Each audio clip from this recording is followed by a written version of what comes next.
Hi everyone, welcome to Traveling Misknits. My name is Pia and I am so very happy that you're joining me here today for a little chat about yarn and knitting. Today I have quite a few finished objects and only one new cast on, which makes me think that my fourth grade craft teacher, Addie, she would be so proud of me. She was adamant about finishing stuff before starting something new. So I guess this episode is in honor of her. I did, of course, finish my socks. My orange socks that I have been knitting on all through summer. And I am loving my socks. I really love the socks. And I also love the fact that I have actually learned a lot from these socks. I was talking on the last episode about how my gauge was all over the place when I knit socks. And you can probably tell that, you see, yeah, I don't know how noticeable it is now that they're blocked, but it was definitely noticeable before blocking. And what I discovered is that knitting the heel really throws off my gauge. I don't know. I think I am so concerned about avoiding holes at the heels, so I strangle the life out of my stitches, and then I have a hard time finding a normal gauge. Of course, the whole finding your personal normal gauge, that's gonna help with just knitting lots of socks. But I actually think that I'm gonna try to, instead of knitting socks with heels, I'm gonna do sock tubes for a while, just to see if that allows for a more consistent tension while I'm knitting, and then I can just add in an afterthought heel, and it doesn't really matter if my gauge is off on that one, especially if it's too tight. That's probably just a good thing for the wear and tear, I guess. I also found out that the perfect stitch count for me is 62 stitches. It's not 60. That's too tight around the foot. And it's not 64 because that's just too loose around my ankle. But 62 stitches is perfect for me. And what I did on these, and what I'm probably going to do from here on out, is knit the heel over 32 stitches, and then this instep. Is this the instep? I don't know. This part, I'll just have only 30 stitches here. These fit me perfectly. So I'm going to start knitting sock tubes with 62 stitches and see if that's my happy place for sock knitting. Because I really like sock knitting and I love home knit socks. So I need to figure this out. These ones are knit in some yarn from Cupic. It's called Unicorn. They have this line of hand-dyed yarns. This is not it. It's the Unicorn Unicolors. I think the colorway was called Poppy, which would make sense judging from the color. I don't know how well this color comes through. It is an orangey, very orangey red. And then I put in some stripes on the foot. This is just some this small little leftover bowl of Drops Fable. I don't know the colorway number because there's no ball band. It's just like one of those little nuggets. But yeah, I like the stripes. I also did a pair of bright green socks with black stripes. I don't care for the black stripes. I'm probably going to rip those back and reknit them just in the green. But I think it works here with the pink and the poppy red together. So yeah, kind of happy with my socks. I do wish that my gauge was more consistent, but you know, that's going to happen. I'm going to get this. The other thing that I finished is, and that's not a surprise, I think, was it even finished and just not blocked last time? Linea scarf from Ina Rainbow. I am going to, of course, link all the patterns to the things that I talk about in the description box below. I always do that. I don't know that I always remember to tell you that I do that. But yeah, I finished the Linea scarf and I am so happy with this. I love the lines that have given name to the scarf. Linea is line. So you have these lines of slipped stitches. It doesn't really come through on the camera, but they're there and they're beautiful. And then you have a velt here at the middle of the scarf. And you also work some short rows to shape the scarf. And you can actually tell when I'm holding it like this, it just gives a much better fit to a small scarf like this one, that it has these short rows around the center of the scarf. So this little thing is, I love this. It is so cute. It is a color that I don't usually gravitate towards, but it's pretty, I think. I'm not totally sure that it's actually my color, but you know, I like it. So I'm going to make it mine. I'm going to make it work. It is some yarn that I have never tried before. When Ina asked me if I wanted to test the scarf, I didn't really have any yarn here in Italy that I could use. So I went to my local yarn store, which is actually more of a haberdashery. It's not a yarn store per se. But she had this, and the camera is really struggling with it. The lighting is so bad today. We have a beautiful rainy day. And that's, I mean, I can appreciate a rainy day, but I am not going to be able to show you this. It's a yarn that I have never tried before. It's called Cupic Cole, and it's from a company called Adria Phil, which is an Italian yarn brand. I have never seen it outside of Italy, but yeah, it doesn't matter. You can see the yarn here. It is a blend of 40% acrylics, 36% alpaca, 14% merino, and 10% polyamide. So quite a lot of artificial fibers in here, but they go together to form a very, very soft and fluffy yarn. There is no shedding, there is no itching. I like this yarn. I really do.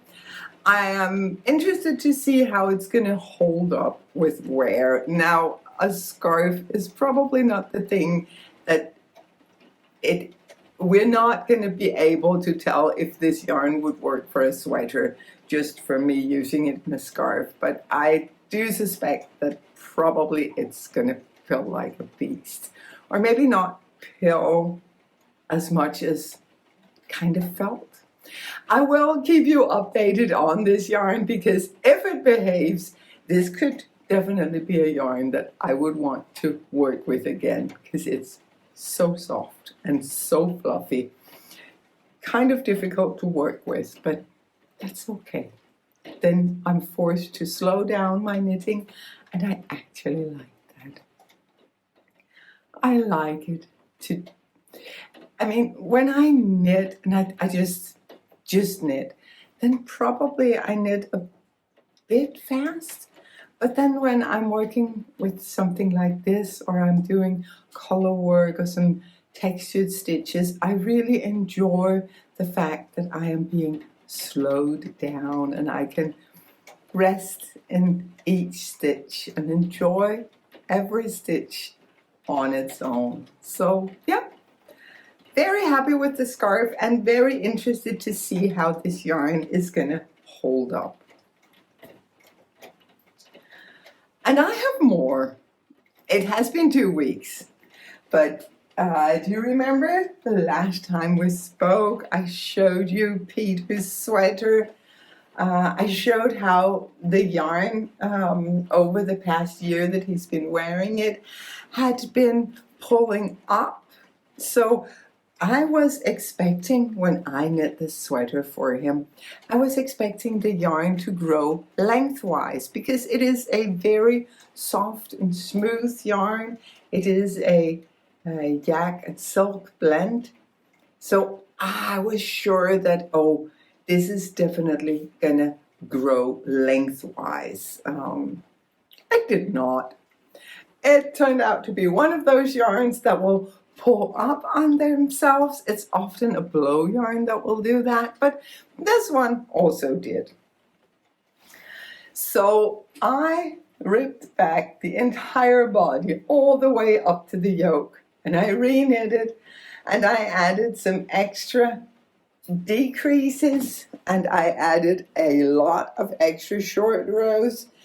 If you go back to the last episode, you can see Peter trying it on, and you can see that his back is so long that this sweater, even though I still had some short rows, just fewer than I have now, even though I had those short rows in there, it was pulling up on his back. I haven't woven in the end yet because I need him to try it on one more time. He did try it on before I put in the ribbing. I need him to try it on one more time just to make sure that it is absolutely perfect now. But it did look like it was going to be perfect before we added the ribbing. I think I decreased, did I decrease 38 stitches? I have the number 38 in my head. That's probably what I did, which is quite a lot because this is a DK gauge. I have 20 stitches to 10 centimeters, so it's quite a lot of stitches that I have taken out. And I put in many short rows. And of course, Peter doesn't want a sweater with a high-low thing going on. He wants a very classic, simple sweater, no funny business other than the neckline. He loves the neckline, and we're going to talk more about that. But yeah, no funny business with high-low and anything. But because his back is so long, he needs quite a lot of short rows. So I'm excited to try it on him when he comes back. If he comes back before I'm done editing this video, I am gonna add a photo of him wearing it, but he may not be back in time for that.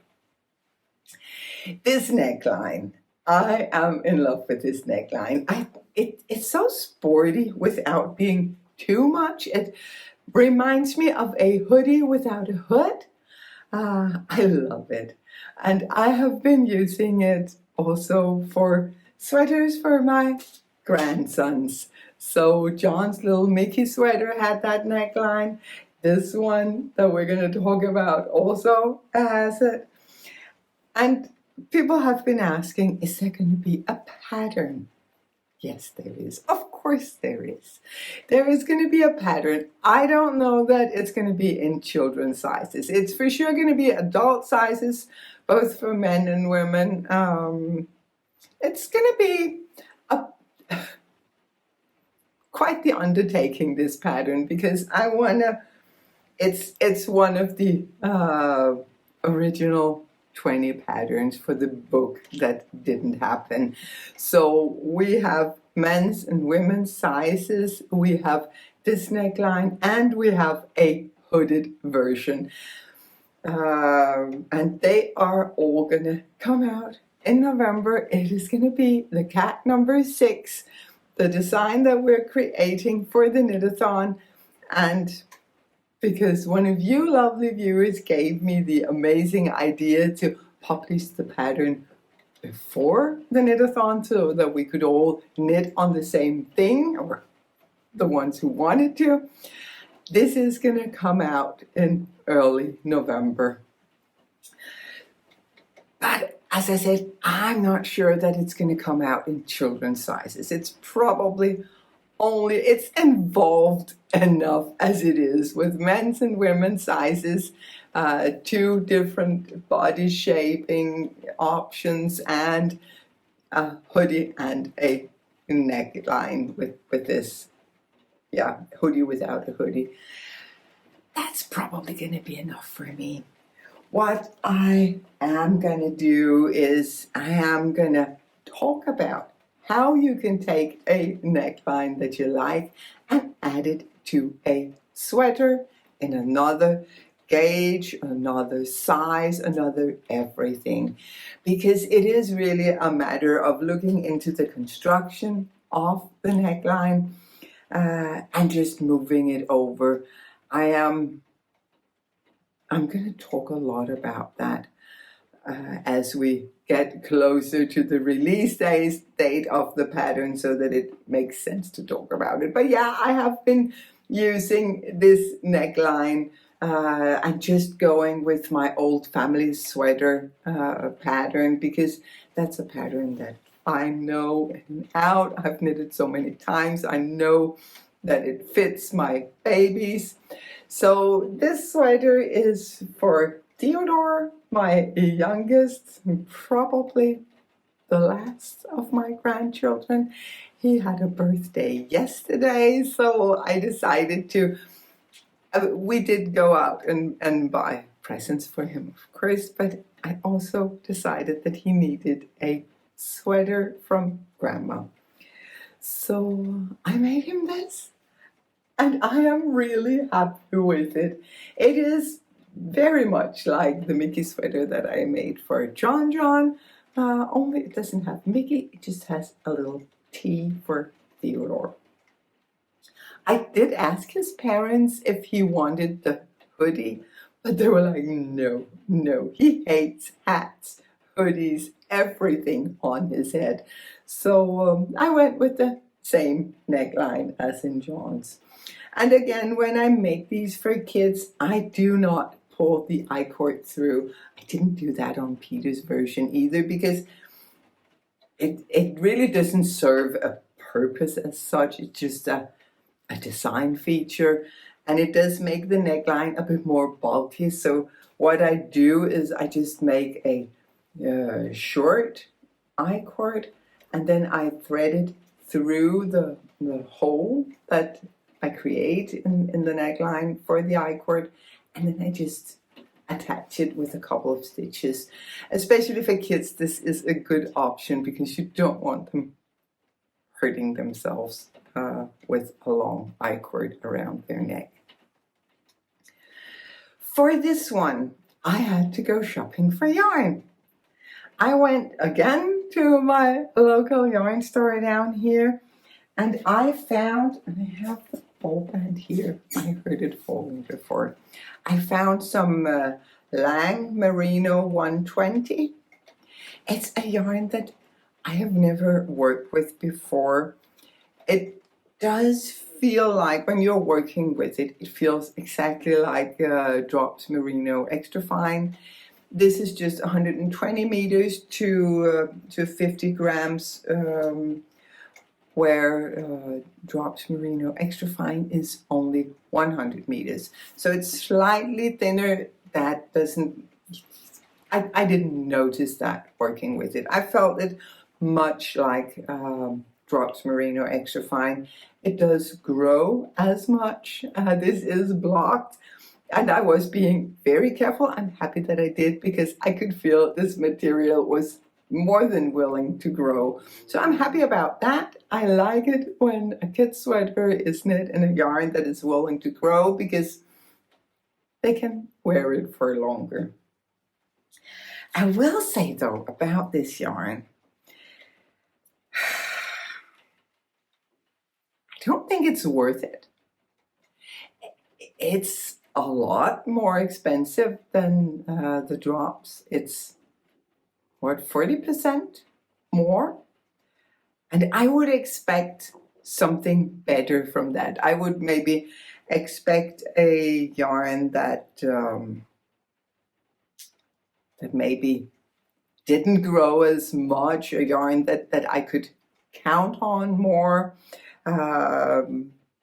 Maybe with wear, I'll be able to see less pilling. I don't think so, because this is a very soft yarn, and with soft yarns you have pilling, and that's just the price that we pay for something soft and nice. There were quite a lot of knots. I bought 4 balls of yarn, and there were knots in all 4, and I know knots and commercial yarn, that's just a thing. It happens because yarn doesn't come with a never-ending supply. It comes in these huge spools, and sometimes, of course, there's going to be a knot. 1 in every ball, that's more than I'm used to. And also, and that really surprised me, this yarn really bled a lot. There was so much excess dye, so when I soaked it, the water was blue. I had to actually add some vinegar just to try to retain the color. It's not like when a yarn bleeds, it's not like it's going to affect the color of the yarn, but I don't want this sweater to rub off color on his t-shirts or his pants or anything. So I added some vinegar to the water, and I hope that that's going to be enough. But yeah, probably not a yarn that I would buy again. I mean, it's not a bad yarn, but it's also not a yarn where I'm like, that's really nice.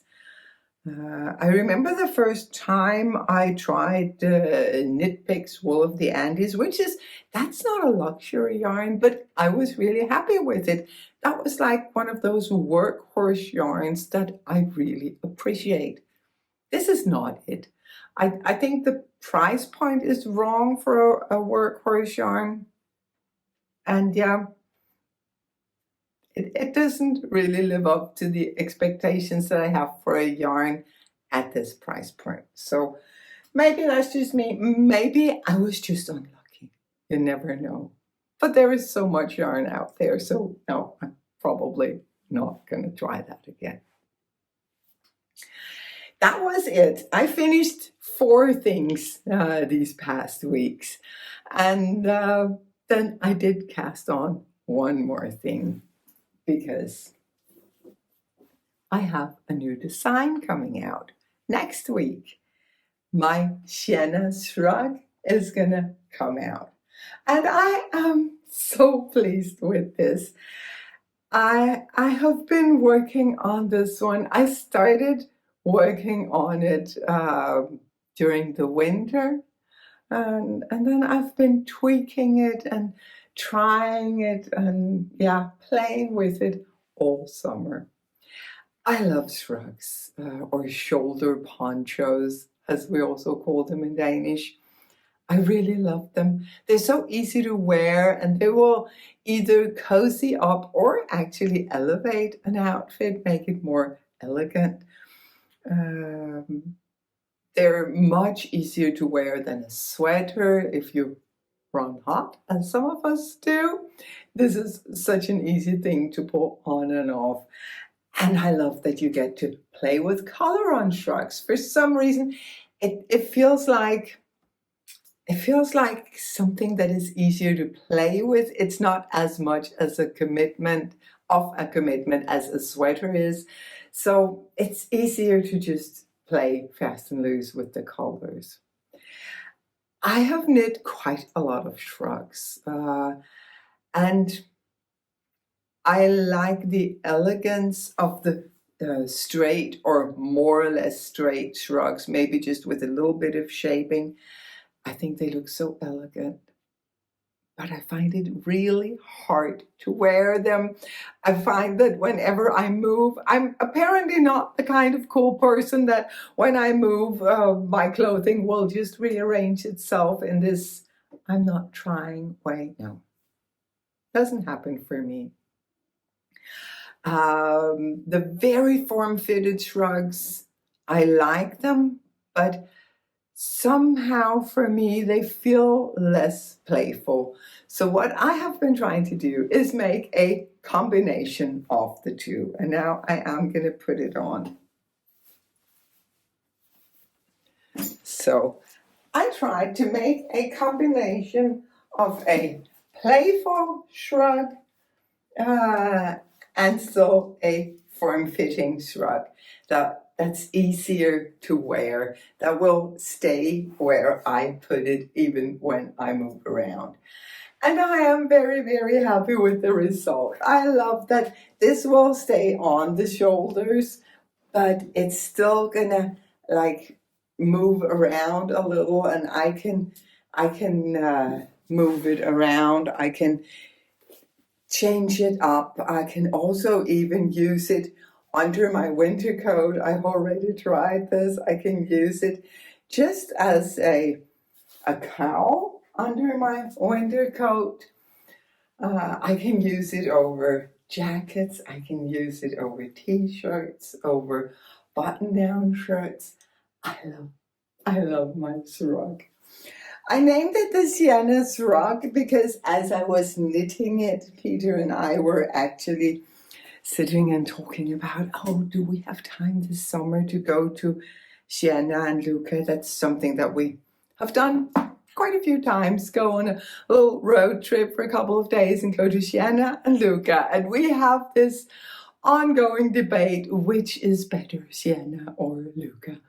Peter is all about Luca. I like Luca, but I think I love Sienna just a little more. So the Sienna Shrug, I decided to name it.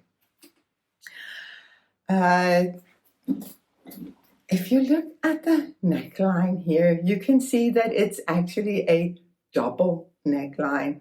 You have a neckline here that goes directly into this textured pattern, and then you have an extra neckline that is picked up stitches from the first neckline and then continuing up. I'm doing that to help the neckline. There's a lot of pressure on the neckline that goes directly into the textured pattern. It carries all of the weight. So I decided to add an extra neckline that would be more independent and more willing to play around with you.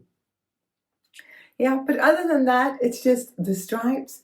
It's the beautiful textured pattern that you also saw on my swatch that is going to be turned into a little notions pouch. I really love this pattern. It is so squishy and delightful and very, very easy to knit. It is a pattern in the brioche family. So if you're scared of brioche, maybe you should try this because it's simple. It's very, very simple. It's knits, purls, and then it's knitting in the stitch below. That's all there is to it. It is very simple. It does have these lines here for the shoulders where you do the increases to get the fit that I love. And since I am calling it the Sienna Shrug, I decided to knit up a version in the same colors as the Duomo in Sienna. That makes sense, right? So, no, I'm going to take them out. These 4 colors. The Duomo in Siena is mainly white marble, but there are lots of details in pink marble, and you have some of the structure and design details also in black marble. I don't know why the camera is not my friend today. I'm a nice person, camera. You shouldn't do this to me. So you have the 3 colors of the marble here. Yeah, there you go. You have the 3 colors of the marble, and then I also added a green for the copper doors that's in the Duomo. So this is definitely going to be a Sienna Shrug. I have so many plans for shrugs in all sorts of colors. I have made a lot of swatches. I have made little tests where I just wrap yarn in the different colors around a piece of cardboard just to see what colors go together well. And that was, of course, also what inspired the excessive amount of hand dyeing that I've been doing this summer. Because it was like, no, I also need a shrug in these colors and these colors and these colors. But here you can see how the shrug is constructed. You start with the smaller, the outer neckline, and you go into the rose pattern. You have the ribbing here on the sides where you are working the increases. This is, I am not going to use you again, camera. You are banned. There you go. You have these ribbing stitches going down through over the shoulders where you work the increases, and you can probably also better see the rose pattern in this lighter yarn. I have only added in the black, the white, and the green for now, but I'm going to be using the pink for the neckline and also for the ribbing down here. So yeah, I am having a lot of fun with that. And the pattern is, well, it's almost ready. The plan is that it's going to be released next Saturday, the 14th of September. I will keep you updated on Instagram. That's where I talk more about pattern releases and stuff. And there's definitely also going to be a discount code so that we can knit loads of Sienna Shrugs. But yeah, that is what I have been knitting on. That is what I am knitting on. I am also working on the cat number 6, as I told you, Peter's sweater. I, of course, have to knit both the version with Peter's neckline and the hooded version, and I need to test the women's sizes. So my needles are, they're not bored. And neither am I. I am loving every second of it. But right now, the shrug is what really has my heart. I love coming up with color combinations. I love seeing this pattern take form. I am totally in love with this rose stitch. That was it for the creative content this week. For life in general, I couldn't be happier. We have had a wonderful summer. We have had so many summer guests. We just said goodbye to my last set of guests last night. I am leaving for Denmark on Sunday. Peter's going to stay here a little longer, have some of his friends come down. But yeah, we were just talking about what a wonderful summer this has been. We feel very fortunate to be able to welcome friends and family here in Italy. we feel fortunate that they want to spend time with us. And this has definitely been a summer of much love, much friendship, much family fun. I couldn't be happier. And now fall is here, my favorite season of the year. Actually, today it is raining. I don't know if the microphone is picking it up, but the raindrops are quietly dancing on the windows, and I am loving it. Where spring and summer feels like opening up, it feels like spreading out, going out, turning outwards. To me, fall and winter feels like closing, feels like tucking in. It feels like having arrived. It feels like being exactly where you need to be, and I am enjoying it so much. I hope that you are enjoying whatever season you are in right now. Maybe you're even living in a place that doesn't have seasons, which must be so difficult. Unless, of course, you're used to it and actually appreciate knowing what kind of weather you will have the next day. Anyway, thank you so much for watching. I hope to see you again next week. Until then, stay happy, stay safe, and keep knitting.